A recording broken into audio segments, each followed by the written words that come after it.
Market లో invest చేసి మీ డబ్బులు డబుల్ చేసుకోవాలనుకుంటున్నారా? సుందరరామిరెడ్డి గారి సెమినార్ కి అటెండ్ అవ్వండి. నమస్తే, welcome back to Suman TV. Present మనతో పాటు ఉన్నారు పబ్లిక్ స్పీకర్ రజనీరామ గారు.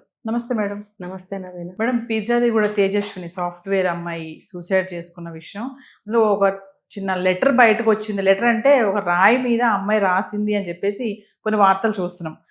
దాని మీద ఏం రాసిందంటే, I imagine the life to with you to stay forever, but I don't expected you made me alone forever and ever. అంటే నేను ఎక్స్పెక్ట్ చేయలేదు, నీతో నేను జీవితకాలం ఉండాలనుకున్నాను, గడపాలనుకున్నాను, కానీ నేను ఎక్స్పెక్ట్ చేయలేదు, నన్ను వదిలేసావు ఎలోన్గా అని చెప్పి దొరికింది. ఆమె రాసిందని అంటున్నారు, మీరు కూడా అది చూశారు, మీకు పంపించాను లింక్ నేను. అంటే ఒక్కసారి ఏం చెప్తారు? అది రాసేసి ఆ అమ్మాయి గ్రిల్స్ నుంచి దూకేసి చనిపోయింది అన్న వార్తలు వస్తున్నాయి బయటికి. సాక్ష్యం లేని విషయాల్ని మనం నమ్మలేమున్నామేనా? ఆ అమ్మాయి అంత ఇదిగా పరిగెట్టుకొచ్చి ఆ విగ్రహము, శారీ వీటిని క్యారీ చేస్తూ మళ్ళీ అక్కడ శారీ పడేసి విగ్రహంతో దూకేసింది అని అన్నప్పుడు ఎక్కడ రాయటానికి అమ్మాయికి మధ్యలో అవకాశం దొరుకుతుంది? అక్కడ దేంతో రాసి ఉంటుంది? నీట్గా ఒక పేపర్ మీద పెన్నుతో రాసినట్టుగా ఉంది. అది చక్కగా ఉంది. ఆ స్క్రిప్ట్ కూడా ఇటాలిక్స్లో రాసింది, కర్సివ్లో రాసింది. తను రాసినప్పుడు అంత తీరుబడిగా అంత నీట్గా ఆ టెన్షన్లో రాసి ఉంటుంది. ఆమె దేంతో రాసి ఉంటుంది? ఏదైనా ఒక బొగ్గుతోనో దేంతోనన్నా ఒక రాయితోనో రాస్తే కూడా అంత క్లియర్గా రాదు. చక్కగా వర్డ్కి డిస్టెన్స్, లైన్ పారాగ్రాఫ్, లెటర్ కూడా క్లియర్గా అంత ఇదిగా ఉంటే అంత ప్రశాంతంగా అమ్మాయి రాసి ఉంటుందా? అదైతే నాకు నమ్మాలని లేదు. అంటే ఏంటంటే ఒక విషయాన్ని తప్పుదారి పట్టించడం అనమాట. ఒకవేళ లవ్ ఫెయిల్యూర్ అయ్యి ఇలా చనిపోయిందా అని అనుమానం కలిగించి పక్కదారి పట్టించడానికి. లవ్ ఫెయిల్యూర్ అయిన వాళ్ళు ఎవరన్నా ఆ విధంగా నగ్నంగా వెళ్ళి అమ్మవారి విగ్రహం తీసుకుని దూకి చచ్చిపోతారా? ఇది ఎలా ఉంది అని ఒక 1%, 0.5% అని నమ్మేటట్టుగా ఉందా ఇది? కాబట్టి ఇది నాకైతే నమ్మకసక్యంగా లేదు. ఆ అమ్మాయికి సంథింగ్ ఏదో జరిగింది. ఇప్పుడు ఎక్కువగా మనకి వాదనలు ఎలా వినిపిస్తున్నాయంటే, క్షుద్ర పూజలు ఒకటి చేసి ఉంటారు. అంటే నగ్నంగా అమ్మాయి బయటకు వచ్చింది అనగానే క్షుద్ర పూజలేనా? ఇంకా అందులోనూ గుడికి వెళ్ళింది, అమ్మవారి విగ్రహం తీసుకుంది, చీర పట్టుకుంది అనేటప్పటికీ ఇదంతా డైవర్ట్ చేస్తున్నారు బాగా. ఒకటైతే మనం బిలీవ్ చేయొచ్చు ఏంటంటే, అమ్మాయికి కళలు వస్తున్నాయి, ఫోబియా కూడా ఉంది. ఫోబియా కూడా అంటే ఒక విషయాన్ని నమ్మితే డీప్గా వెళ్ళిపోతాం కదా, అలాంటిది ఏదో జరిగింది. ఆ కళలు వస్తున్నాయి కాబట్టి అమ్మవారు పిలుస్తుంది అనో లేకపోతే దేవుడు పిలుస్తున్నాడు అనో మనకు ఒక మాట వినపడింది. అందుకని చెప్పి విగ్రహాన్ని తీసుకుని దూకిందా? ఆ చీర తను కట్టుకోవడానికి కాదు, విగ్రహం కావాలి కాబట్టి తీసుకుంది శారీతో పాటు. బట్ శారీ అక్కడ పడేసింది, విగ్రహంతో పాటు అమ్మవారు పిలుస్తుందండి కదా, అమ్మవారితో పాటు ఆ అర్థం కోసం దూకిందా అని అంటే కూడా ఏమో అంత చెప్పలేము. మనము ఇందాక ఒక వీడియోలో మనం మాట్లాడుకోవడం జరిగింది, ఏదన్నా అమ్మాయి మీద అఘాయిత్యం జరుగుతుంటే వెళ్ళి దూకిందా. కానీ మరి ఈ విగ్రహం తీసుకుని ఎందుకు దూకింది అని అంటే రకరకాలుగా మనకు అనిపిస్తుంది.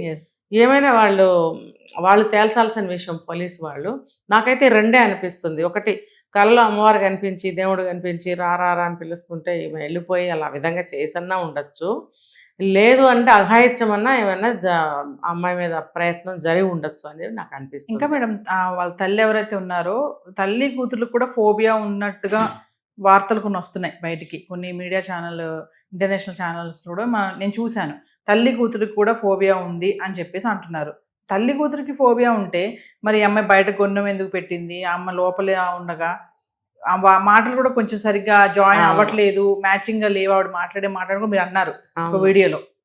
మరి అదొకసారి దాని గురించి మాట్లాడు. ఫోబియా కాదు కానీ నవీనా, ఫోబియా అంటే దాన్ని పక్కన పెడితే కొన్ని ఫ్యామిలీస్లో ఎలా ఉంటుందంటే, ఇంట్లో ముగ్గురున్నా నలుగురున్నా ఒకళ్ళంటే ఒకళ్ళకి పడదు, ఒకళ్ళ మాట ఒకళ్ళకి నచ్చదు, ఒకళ్ళు చేసే పని ఒకళ్ళకి నచ్చదు, కోఆర్డినేషన్ కానీ కోఆపరేషన్ కానీ ఏ ఒక్క పనిలోనూ ఉండదు. ఎలాగో వండుకుని తింటూ ఉంటారు, ఎలాగో బతికేస్తుంటారు, ఎలాగో ఉద్యోగాలు చేసేస్తూ ఉంటారు. ఇప్పుడు తల్లిని తీసుకుని మనం అడిగితే భర్త గురించి ఎలా చెప్పింది, కూతురు గురించి ఎలా చెప్పింది? బహుశా ఆ తేజస్విని పలకరిస్తే కూడా అలాగే మాట్లాడుతూ ఉండొచ్చు బహుశా, అంత తలబిరుస్తనంగానే మాట్లాడచ్చు బహుశా. ఎందుకంటే వాళ్ళ కుటుంబ వాతావరణం అలా ఉంది, కోఆర్డినేషన్ లేదు. ఇప్పుడు భర్తను తీసుకోండి, ఎక్కడున్నాడు ఆయన? ఇంత జరుగుతుంటే భార్య ఒక్కటే ఉంది, ఇక్కడ ఇరుక్కుపోయింది, ఇక్కడ పరిస్థితి ఏంటి? ఎక్కడున్నాడు? వచ్చారు ఆయన అని చెప్తున్నారు, వస్తే మరి ఎక్కడ కనపడలేదే, భార్యకి సపోర్ట్గా నిలబడలేదే అంటే ఇప్పుడు ఇక్కడ నేను చెప్పింది కనెక్ట్ అవుతుంది. ఎవరికి ఇంట్లో ఒక్కరికి కూడా కోఆర్డినేషన్ లేదు, పడదు. ఇప్పుడు ఎందుకు పడదు అని అంటే, ఆయన అలవాట్లు కానీ ఏవి కూడా మంచిగా లేవు. అప్పులు, నా పెళ్ళైన దగ్గర 25 ఏళ్ళ నుంచి అప్పులే. మరి అలా అని ప్రాపర్టీస్ కూడా ఉన్నాయి. మరి అప్పులు చేయాల్సిన పని ఏంటి? ప్రాపర్టీస్ ఉంటే మరి ఆ ప్రాపర్టీస్ ఉన్నప్పుడు అప్పులు తీర్చేసుకోవచ్చు కదా.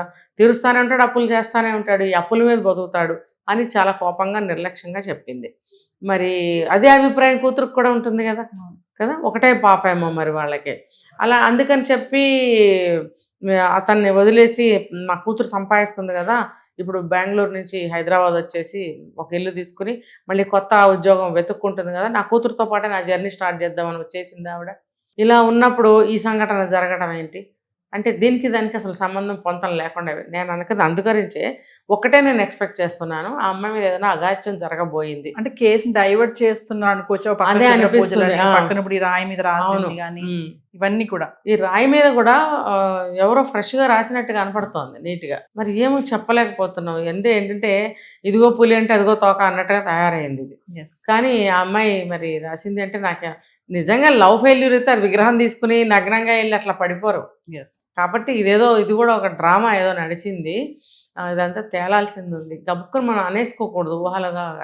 అన్ని అప్డేట్స్ వచ్చిన తర్వాత మళ్ళీ మనకు ఒక క్లారిటీ అనేది వస్తుంది. Thank you.